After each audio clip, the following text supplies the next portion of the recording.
Hello बच्चों, चलिए प्रश्न को पढ़ते हैं। वायुमंडल में किस प्रकार की रासायनिक स्पीशीज उपस्थित होती हैं?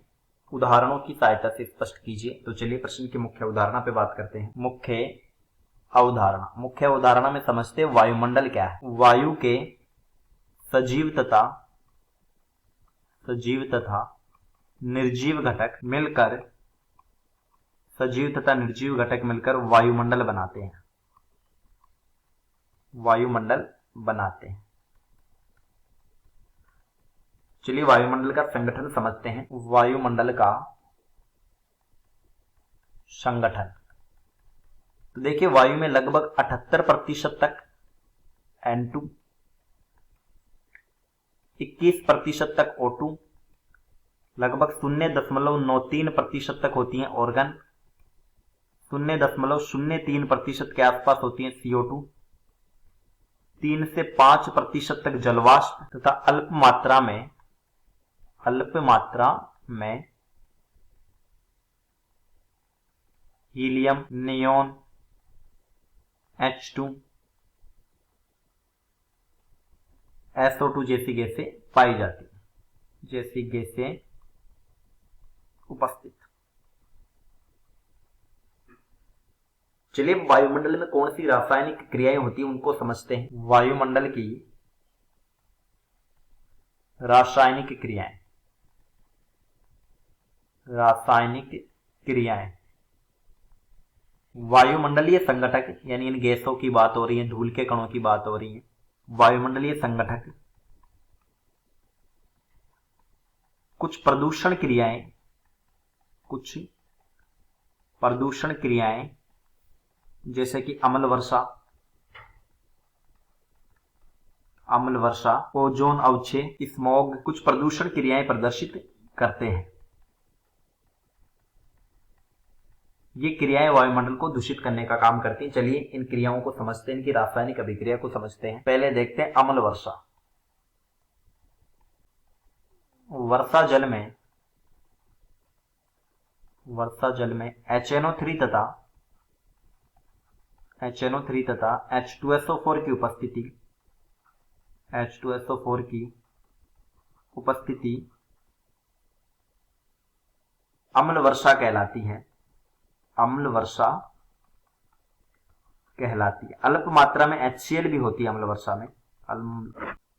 तो देखिए होता क्या है, नाइट्रोजन का ऑक्साइड है NO, इसका ओजोन यानी O3 द्वारा ऑक्सीकरण होता है, तो ये बनता है NO2 प्लस O2। NO2 की फिर से ओजोन से क्रिया होती है और ये बन जाता है NO3 में plus O2। NO3 plus NO2 मिलकर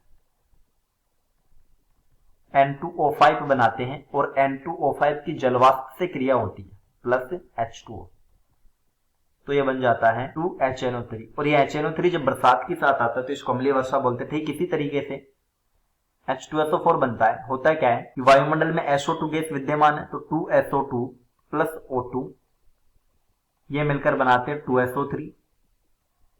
2SO3 प्लस 2H2O, तो ये बन जाता है 2H2SO4। अब ये H2SO4 भी अम्ल वर्षा का ही कारण है। दूसरा समझते हैं स्मॉग। तो देखिए स्मॉग का मतलब है स्मोक प्लस फॉग को स्मॉग बोलते हैं। यहां स्मोक का मतलब है धुआं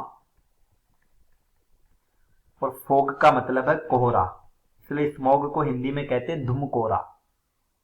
यहां लिख लेते हैं धुम कोहरा। स्मॉग का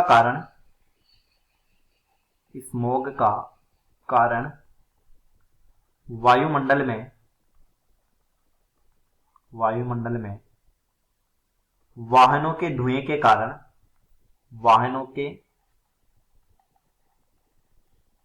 के कारण SO2 तथा कणिकीय पदार्थों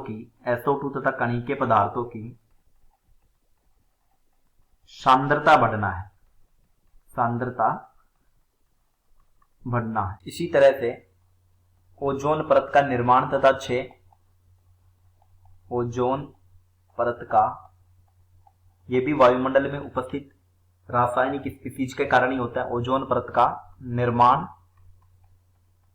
और 6 दोनों एक साथ देखते हैं। तो देखिए होता क्या है, सूर्य का जो प्रकाश होता है h म्यू, तो ऑक्सीजन टूट जाता है परमाणविक ऑक्सीजन में, यानी नवजात ऑक्सीजन में, और ये नवजात ऑक्सीजन आणविक ऑक्सीजन से क्रिया करती हैं और ओजोन बनती है। विघटन में क्या होता है कि O3 पर सूर्य का प्रकाश और साथ में कुछ रासायनिक उत्सर्जक पदार्थ होते हैं जैसे CFC, इनकी क्रिया के कारण ओजोन वापस टूट जाता है आणविक ऑक्सीजन प्लस नवजात ऑक्सीजन में। CFC से क्या होता है, एक सक्रिय क्लोरीन मिलता है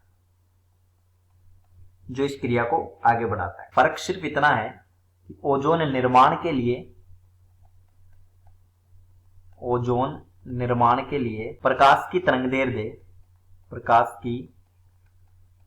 दैर्ध्य 200 नैनोमीटर से कम चाहिए, जबकि ओजोन 6 के लिए